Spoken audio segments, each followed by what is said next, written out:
Olá, meus seres, eu espero que todos bem aí desse ladinho, Profisost, nossa versão 2, ou nossa parte 2 da revisão para o vestibular da Unicentro. Uma satisfação sempre estar aqui com você. Eu espero que a gente consiga aí desvendar algumas questões para você mandar muito bem na prova da Unicentro. Qualquer coisa, printa a tela aí, eu coloquei alguns tópicos na nossa continuidade.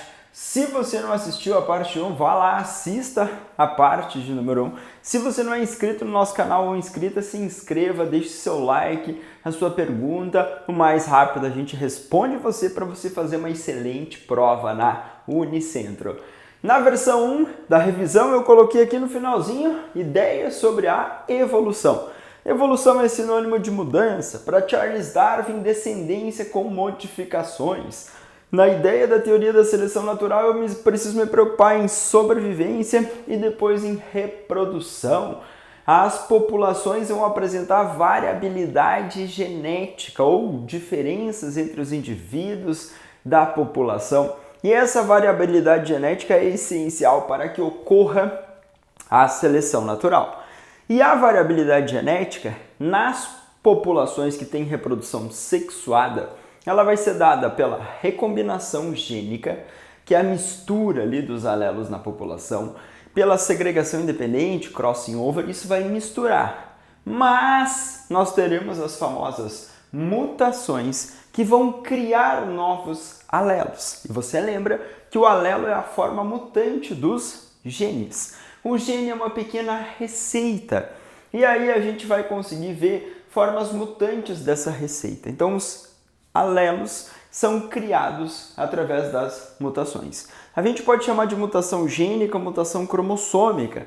A gênica é aquela que troca letrinhas, adenina, timina, citosina, guanina, lembra das letrinhas? Houve uma troca ali, criou uma nova sequência, isso pode ser transmitido para o RNA mensageiro, depois isso pode modificar um aminoácido lá na proteína e uau, você tem uma mutação gênica. Algumas mutações são chamadas de silenciosas, elas não vão alterar a cadeia de aminoácidos lá na proteína. E essas mutações silenciosas, aí elas também podem existir em relação a essa nomenclatura. Mas eu quero preocupação aqui, mutação que é transmitida ao descendente, ela deve ocorrer nas células reprodutivas. Então, se a prova falar para você que a mutação ocorreu em uma célula somática, células somáticas são células corporais não reprodutivas, tipo as células da pele. Então, se ocorrer uma mutação aqui na célula da pele, esse indivíduo não vai transmitir ao descendente dele, porque a mutação só está aqui na célula da pele. Se as células se dividirem por mitose, por exemplo, se forem células da epiderme, é óbvio que essa mutação pode ser transmitida para as células filhas, mas não de um indivíduo para o outro. Agora, para eu transmitir essa mutação para um descendente, ela deve estar presente nas células reprodutivas. Não esqueça isso. E aí, eu trouxe aqui a ideia de que você tem variabilidade genética na população. Tipo, você tem uma população inicial, azão, azinho. E aí, por ação da seleção natural, com o passar do tempo, olha só o que ficou. Ficou somente o genótipo azinho. Então a seleção natural, ela está atuando e a seleção natural reduz a variabilidade genética da população. É essencial que eu tenha variabilidade aqui, ó. Azão é diferente de azinho que é diferente de azinho. Então esses indivíduos têm genótipos diferentes e eles podem ter fenótipos diferentes ou características adaptativas diferentes. A ação da seleção natural, atuou a seleção natural e aí reduziu a variabilidade genética da população, ficando somente os indivíduos azinho. Isso é um tipo de seleção natural chamada de direcional, aquela que mantém apenas um dos fenótipos extremos. Lembra daquela historinha? Existem bactérias que são resistentes a antibióticos e bactérias que não são resistentes. Usei o antibiótico, eliminei as não resistentes e mantive as resistentes. Então isso é um exemplo também de seleção natural direcional. Essa seleção atua tanto no genótipo quanto no fenótipo desses indivíduos da população. E se a prova trouxer aquela surpresinha, equilíbrio gênico, ou a famosa genética de populações, ou equilíbrio de Hardy-Weinberg, e associar com ideias de evolução? Você vai lembrar que se a frequência dos alelos do gene se mantiverem constantes ao longo da geração, essa população não está em evolução, segundo o equilíbrio de Hardy-Weinberg. Ou a frequência desses genótipos e desses alelos pode sofrer mutação, sofrer variação, sofrer modificação. As mutações que elas ocorrem ali podem interferir nisso. Se ocorrer mudança na frequência do alelo na população, aí a população está em evolução. Se a frequência se mantém constante, essa população não está evoluindo. Ele te deu um exercício, falou que numa população de um gene com 2 alelos em equilíbrio de Hardy-Weinberg, a frequência do azão era 0,7. Qual é a frequência do azinho? Frequência do azão mais a frequência do azinho tem que ser 1.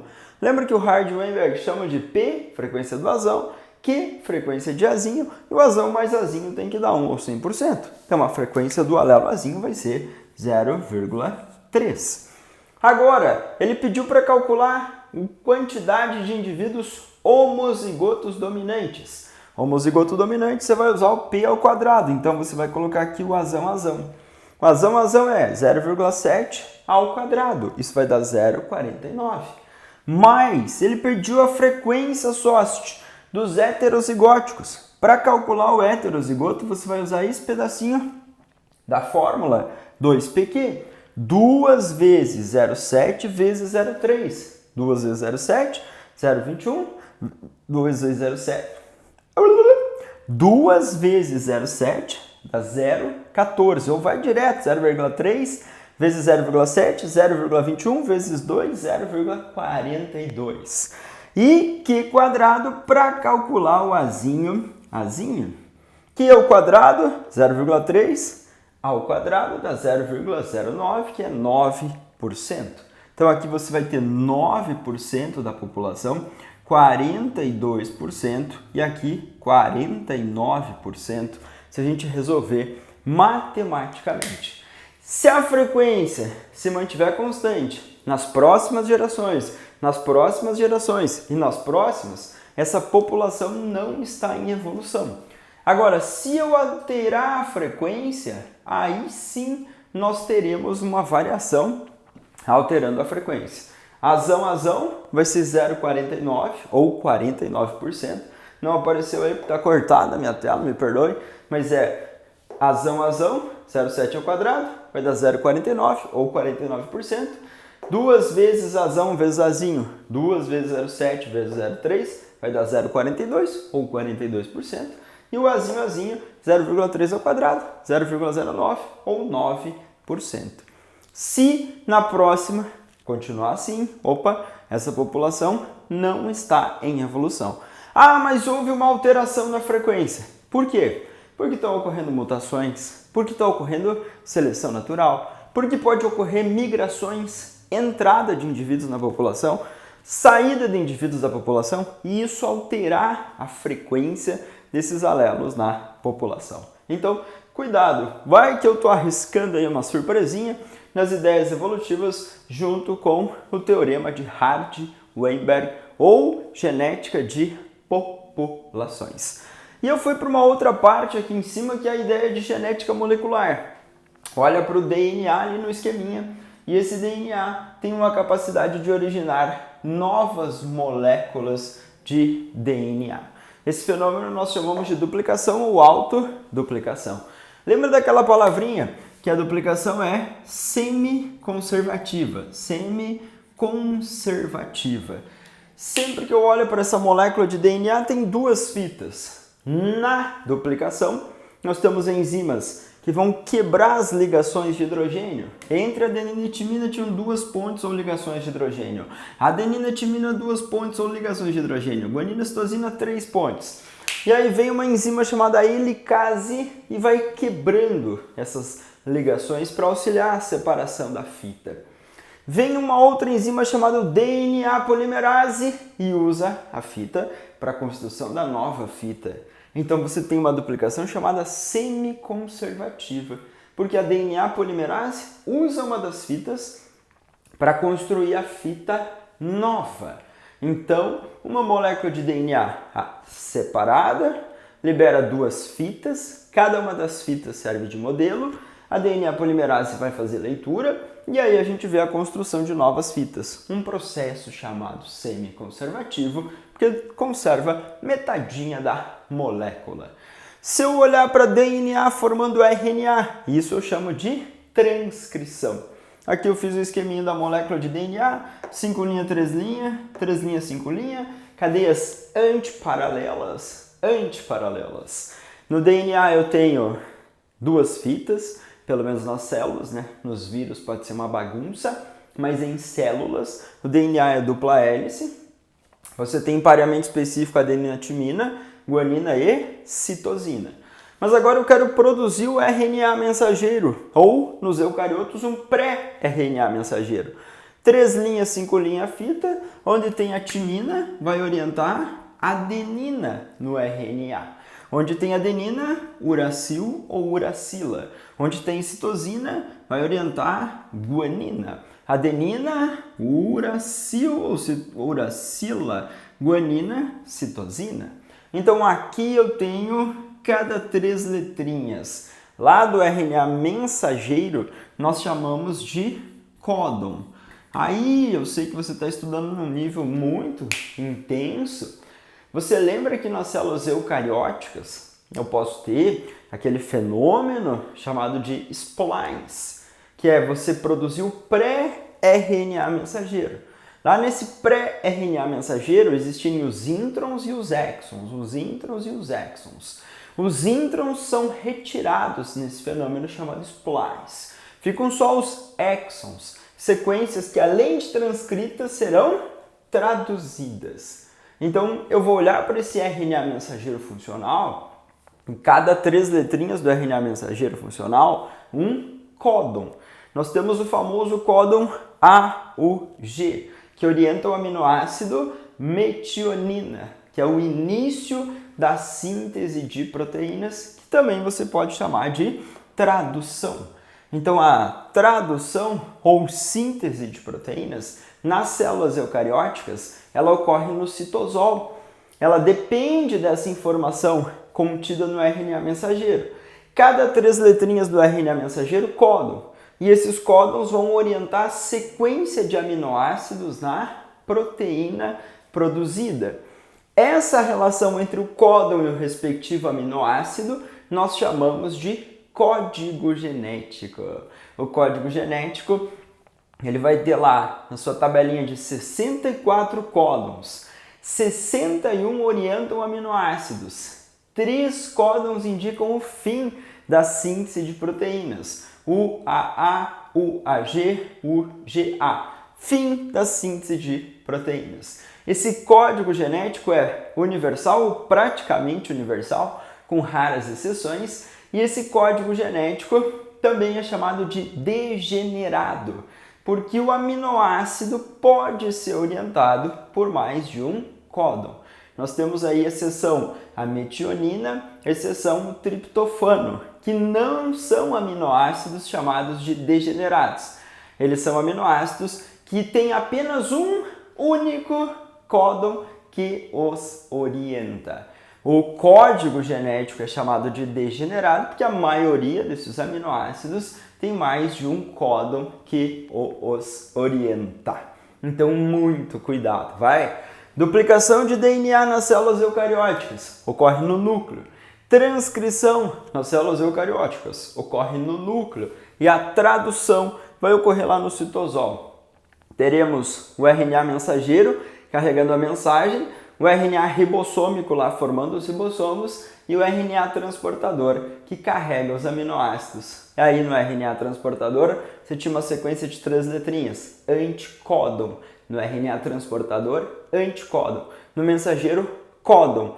Pareamento códon-anticódon, aminoácido na proteína. De acordo com a sequência de códons do RNA mensageiro, você tem uma sequência de aminoácidos na proteína. Então, cuidado com esse foco inicial. E a embriologia é uma coisa que a Unicentro cobrou aí nas 2 últimas edições da nova versão. Nova versão da prova. E em embriologia, eu sempre falo pro meu aluno, eu falo, cara, eu considero todas as questões de embriologia difíceis porque muito nomezinho, às vezes a galera não se empolgou ali massa para estudar, e aí começa lá com os tipos de ovos. Se eu falar em ovo, resultado da fecundação ou fertilização. É uma representação de gameta masculino e gameta feminino. Fecunda, forma a célula ovo ou zigoto. Tem um ovo chamado oligolécito. Um ovo que tem pouco vitelo distribuído de forma uniforme. Tipo um ovo comum no anfioxo, um ovo colocado aí como nos mamíferos placentários. Eu tenho um ovo chamado heterolécito. Tem uma quantidade ali média de vitelo, comum nos anfíbios. Tem um ovo chamado telolécito, tem muito vitelo. E esse ovo existe nos répteis, nas aves. Tem o ovo centrolécito, que tem uma quantidade elevada de vitelo, mas na posição mais centralizada do ovo. O núcleo no centro e o vitelo ali ao redor. Então esse é um centrolécito comum em artrópodes. Então existem tipos de ovos nessa xaropice e uma classificação de acordo com a quantidade e distribuição do vitelo. A partir da célula ovo, ela está ativada ali. Ela vai se dividir e cada uma das célulazinhas formadas serão chamadas de blastômeros. Mas nós temos aqui uma mórula. Uma mórula é um maciço de blastômeros. E esses blastômeros aqui estão envoltos por essa membrana chamada de zona pelúcida. Se nós olharmos para os mamíferos placentários, tipo na nossa espécie, a fecundação ou fertilização vai ocorrer lá na tuba uterina, no sistema reprodutor feminino. Fecundou. E aí começa o desenvolvimento embrionário ali na tuba. Forma a célula ovozigoto, mórula, e a blástula vai começar ali a se diferenciar. Blástula ou blastocisto. Então, geralmente, quando chegou no útero, vai ter uma entrada de líquidos aqui, as células vão se afastar, um maciço de células aqui, da regiãozinha chamada de embrioblasto, de onde eu, você e eu viemos. Esse espaço interno é chamado de blastocele, e aí o trofoblasto aqui ao redor. Então, uma blástula ou blastocisto é aquela etapa que vai fixar no endométrio, camada interna do útero. E essa fixação nós chamamos de nidação. Então teríamos esse papel importante. Depois nós veremos o desenvolvimento embrionário continuando. E aí a gente vai ver a fase chamada de gastrulação. A gastrulação é essencial para os animais, porque vão ser definidos os polos ou eixos corporais, as regiões corporais. Durante a gastrulação, esses eixos corporais serão definidos na vida de um animal. Nós teremos durante a gastrulação a formação dos folhetos embrionários. Essa camada de células mais externa, aqui que veio dos blastômeros em divisão. Uma camadinha se acumula mais externamente no embrião, forma a ectoderme. Camadinha de células que se mantém mais no meio do embrião, forma a mesoderme.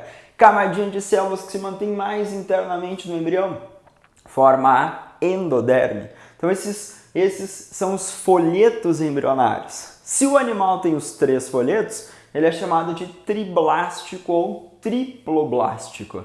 Os plateumintes, nemateumintes, moluscos, anelídeos, artrópodos, equinodermos e cordates são triploblásticos ou triblásticos por terem 3 folhetos embrionários. Os poríferos não formam folhetos embrionários. Os quinidários, anêmonas, águas-vivas, recifes de corais, são diblásticos ou diploblásticos. Formam 2 folhetos, a ecto e a endoderme. Nos diblásticos ou diploblásticos não temos a meso, que encontramos nos triblásticos ou triploblásticos. Eu adoro biologia, Sost! E nós temos uma classificação dos animais de acordo com o destino do blastóporo. Temos animais chamados de protostômios, Animais que o blastóporo origina a boca. Temos animais deuterostômios, animais que o blastóporo vai originar o ânus. Os deuterostômios são os equinodermos e os cordados. Lembra desses dois? Provavelmente vai cair deuterostomia. Deuterostomia é uma característica marcante na relação filogenética evolutiva entre os equinodermos e os cordados. Eles são animais deuterostômios, porque quando a biologia foi estudar ali, as pessoas foram estudar esse desenvolvimento embrionário, viram que essa abertura do arquêntero ou intestino primitivo, que se forma durante a gastrulação e é visível na gástrula, esse blastóporo deu origem ao ânus do animalzinho. E aí eles são chamados de deuterostômios. A próxima etapa a gente vai chamar de organogênese. Nos cordados é caracterizado pela formação de neurula nos cordados. E durante essa organogênese dos cordados, a ectoderme, as células vão se achatando, vão formando a placa neural, que vai dar origem ao tubo neural a partir da ecto. Células da mesoderme vão se afastando, se diferenciando e vão formar notocorda nos embriões de cordados. E os cordados, eles têm essa organogênese marcante, pela formação de notocorda, pela formação de tubo neural ou tubo nervoso dorsal. Eu quero que você lembre de organogênese com o destino dos folhetos embrionários. Então, se você olhar para essa camada de células aqui, mais externas do embrião, da ectoderme, aqui embaixo, essas células da ecto vão se diferenciar e vão formar, por exemplo, as células da nossa epiderme. Revestimento aqui mais externo do nosso corpinho, tecido epitelial de revestimento estratificado, pavimentoso e queratinizado na nossa epiderme. Se eu olhar para a derme que está abaixo, a derme tem origem na meso. Então nós temos a nossa pele, que é um órgão formado de tecido epitelial, e esse tecido veio da ecto, tecido conjuntivo que veio da meso. Então a pele é um órgão, a epiderme veio da ecto e a derme veio da mesoderme. Adoro biologia! Nós olhamos também para a ectoderme, a gente vai ver a formação do futuro sistema nervoso. Como ela origina o tubo nervoso dorsal, esse tubo nervoso dorsal vai dar origem ao encéfalo e à medula espinal. Revestimento interno do nariz, revestimento interno da boca, revestimento do canal anal, tudo isso vem da ecto. A meso vai formar a derme, as cartilagens, os ossos, tecido muscular, tem músculo liso, estriado cardíaco, estriado esquelético, isso vem do folheto mesodérmico. A endoderme, parte interna, vai formar o revestimento interno, por exemplo, do sistema respiratório, com exceção do nariz e da boca, que vem da ecto.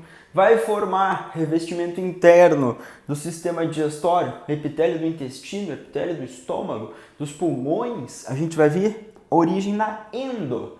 A estrutura do nosso fígado, estrutura do nosso pâncreas virão desse folheto embrionário chamado endoderme durante essa ideia de organogênese. A ideia de diferenciação desses folhetos embrionários para a formação de tecidos e órgãos nos animais durante a organogênese.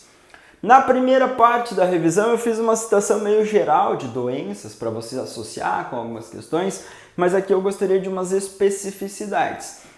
As duas últimas edições apareceram verminoses. Eu acho que eles não vão repetir de novo, são muito chatos daí. Mas viroses, bacterioses e protozooses podia ser uma coisa interessante nessa prova de agora da Unicentro. Viroses são doenças causadas por vírus. Nós temos aí muitas vacinas, como sarampo. Tem uma vacina tríplice viral e a gente vai ter aí prevenção contra rubéola, cachumba e sarampo. E a gente vai olhar assim e falar, opa, uma doença viral transmitida por secreções, gotículas, saliva, secreções nasais. Dengue, febre amarela, são arboviroses, são viroses transmitidas por artrópodes. Na dengue, tem o dengue 1, 2, 3, 4. 4 variedades marcantes aí de vírus que podem ser transmitidos por mosquitos, como a Aedes aegypti, principal espécie transmissora. Evitar água parada, evitar esses acúmulos, ovinhos formando larvas, depois o desenvolvimento de pulpas, adulto, um inseto chamado de holometábolo, que tem metamorfose total, esse mosquitinho chato. Também, esse ano, foi lançada uma vacina para essa doença. Não está disponível, não está ainda no calendário de vacinação, mas já está em algumas clínicas particulares, o mundo inteiro já está se movimentando para fazer compras da vacina e prevenção contra a dengue. Então, um vírus que vai afetar o funcionamento do sistema circulatório, vai se multiplicar em células de vasos sanguíneos, em células do sangue, causa problemas severos quando a gente tem dengue grave, caracterizado por quadros hemorrágicos, então isso é muito preocupante, ou dengue forte. Antigamente a dengue hemorrágica, hoje a dengue forte. Mas enfim, não esqueça, febre amarela já temos no nosso calendário de vacinação também há um bom tempo, tem um ciclo urbano e um ciclo silvestre, mas quando tomamos essa vacina a gente está imunizado contra essas variantes aí, picada de mosquito também aqui no ambiente urbano, Aedes aegypti. No ambiente florestal, ceibetes, hemagogos, outros gêneros de mosquitos que fazem transmissão de febre amarela. Covid-19, a doença do coronavírus, pandemia ainda decretada, porque a doença foi sendo transmitida de uma forma sustentada, extrapolou continentes e secreção de saliva, gotículas de secreções nasais, transmissão de um vírus. Também temos vacinas, de várias maneiras essas vacinas foram produzidas. Tem vacina de DNA, vacina de RNA, temos vacina de vírus inativado. E de acordo com essas vacinas, independente do mecanismo, a ideia sempre é antígeno. Se você tem o vírus inativado, ele funciona como um antígeno e vai estimular o seu organismo a produzir anticorpos. Eu tomei vacina de DNA, vacina de RNA. Esse material genético tem a informação para produzir proteínas do vírus que vão funcionar como antígenos. E aí o nosso organismo vai reconhecer como estranho e vai produzir anticorpos. Aqueles linfócitos B vão se diferenciar em plasmócitos, vão produzir e secretar anticorpos, ok? Síndrome da imunodeficiência adquirida, AIDS, e a famosa enzima transcriptase reversa, TR, transcriptase reversa, a enzima que usa uma sequência de RNA para a produção de moléculas de DNA. E esse DNA produzido, ele pode se incorporar lá ao DNA dos linfócitos TCD4. E aí nós temos a formação de um provírus, quando você tem o DNA do vírus associado ao DNA da célula parasitada. Nós temos um ciclo aí chamado de ciclo lisogênico, quando você consegue ver a incorporação desse material genético do vírus no material genético da célula parasitada. No caso, o vírus da AIDS é específico para parasitar os linfócitos TCD4. Então temos essa preocupação em relação. Transmissão, principalmente por via ou contato sexual, é uma infecção sexualmente transmissível. Mas também sangue contaminado, transfusão, se não tiver um sistema de controle adequado, ok? Então algumas viroses, por favor, para lembrar se tiver que associar se é vírus ou se é bactéria. Sífilis e gonorreia são ISTs, infecções sexualmente transmissíveis, Não esquece que você tem antibióticos aqui, antibióticos. Os antibióticos são medicamentos utilizados para combater as bacterioses. E essas bacterioses, elas se instalam quando a bactéria entrou no nosso organismo, criou uma condição pertinente, ela se multiplica rapidamente por cisciparidade ou bipartição, elas podem produzir toxinas, liberar e isso afetar o nosso funcionamento corporal. Tratamento: sífilis, gonorreia com o uso de antibióticos. Lembrando que na sífilis você pode ter manifestação sífilis primária, secundária, terciária, em diferentes estágios, ser mais agressiva. As duas também podem ser passadas via mãe, feto. Então você pode ter uma doença chamada de congênita, porque os indivíduos já nascem com essa doença. Então carregam desde o seu nascimento. Tuberculose, infecção respiratória severa em pessoas principalmente que têm um sistema imune debilitado. Ela pode se manifestar e ser extremamente agressiva. Nós recebemos a vacina, tivemos uma marquinha no braço, a famosa vacina BCG, que nos protege contra a tuberculose. Cough, cough, secreções gotículas contendo bactérias. Leptospira interrogans, causando a leptospirose, a famosa doença da urina do rato. Em ambientes onde você teve aí esgoto que veio à superfície, os animais liberaram a sua urina. Se tiver a bactéria ali, contamina a água, contamina o alimento. Se tiver corte, lesão, pode entrar, ter acesso e ser extremamente agressiva a leptospirose.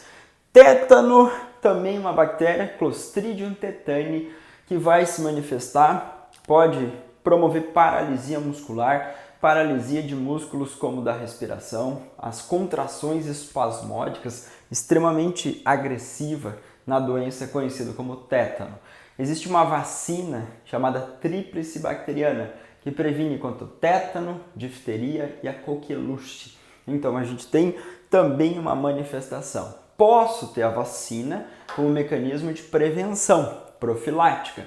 Também posso ter o soro antitetânico. Qual a diferença de vacina e soro? A vacina é preventiva, profilática. Na vacina você recebe o antígeno ou o vírus ou a bactéria enfraquecido. No caso aqui do tétano é a bactéria inativada ou partes dela, informações dela, que vai funcionar como um antígeno e aí você produz anticorpos. Então na vacina recebi o antígeno e estimulei a produção de anticorpos. Ah, mas eu cortei profundamente, lesão, podia ter esporo da bactéria Clostridium tetani no ambiente e esse endósporo ou esporo entrar proliferação e manifestação da doença. Aí eu posso tratar com o soro antitetânico e ali você tem anticorpos que vão combater a manifestação. Beleza? O soro é uma imunização geral chamada de passiva, que você recebe os anticorpos prontos, e na vacina, uma imunização chamada de ativa, que vai estimular a produção de anticorpos e células de memória a partir da atividade dos linfócitos, meus seres. Então, por gentileza, protozooses, doenças causadas por protozoários. Malária, uma doença tropical extremamente agressiva. Mosquito anófilis ou mosquito prego pica, faz a transmissão do Plasmodium. Então temos diferentes espécies do gênero Plasmodium que causam a malária. Ele entra, cai na corrente sanguínea, pode se multiplicar no fígado, pode se desenvolver em outros lugares, baço, medula óssea, até no sistema nervoso central, dependendo da espécie. Teremos uma manifestação desses protozoários, eles vão produzir estágios que nós chamamos de merozoítos. Esses merozoítos invadem as hemácias, fazem um ciclo chamado de eritrocítico, ou ciclo nas hemácias ou eritrócitos, rompe as hemácias e aí pico de febre na doença causada pelo Plasmodium, conhecida como malária. No ser humano, apenas reprodução assexuada do protozoário. No mosquito prego, tanto reprodução sexuada quanto assexuada. E aí nós chamamos o mosquito de hospedeiro definitivo, por abrigar tanto a etapa assexuada quanto a sexuada de reprodução. Leishmaniose. A leishmaniose pode se manifestar em lesões na superfície da nossa pele. Leishmaniose tegumentar americana, Leishmania brasiliensis, o nome específico do protozoário.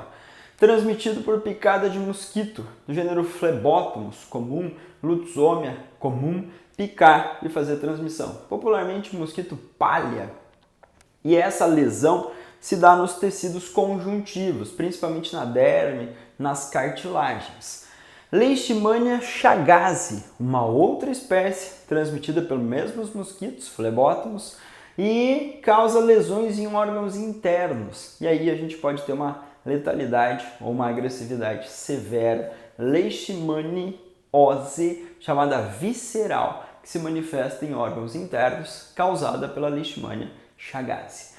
Se eu olhar para a doença de Chagas, o Triatoma infestans, o nome de uma das espécies mais comuns de barbeiros, que são vetores, aqueles que levam o Trypanosoma cruzi, que é o protozoário flagelado, e esse Trypanosoma cruzi existe lá na urina, nas fezes do inseto, entra por lesões promovida pelo inseto que é hematófago, por mucosa do olho, nariz, corrente sanguínea, coração e outros órgãos internos. O protozoário se multiplica lá numa forma mastigota, aumenta o volume desses órgãos consideravelmente. A doença de Chagas, a doença dos cardiomegalia, megacólon, megaesôfago, aumentando consideravelmente o tamanho desses órgãos. O barbeiro, principalmente Triatoma infestans, o nome específico dessa espécie, inseto,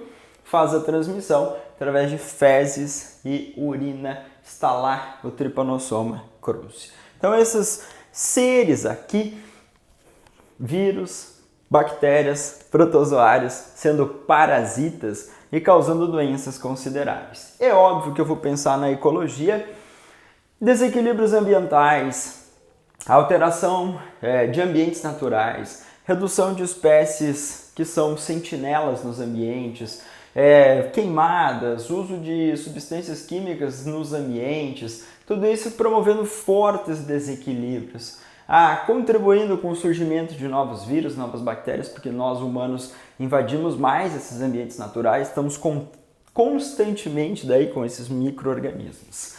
Dentro da ecologia, lembrei de alguns conceitos ou alguns termos para você brilhar. Habitat é o endereço mais provável de eu encontrar uma espécie, o local, a moradia desses indivíduos no ambiente. Lembra? Se eu falar para você, o pinguim vive na Antártida. Ok, então um local mais provável.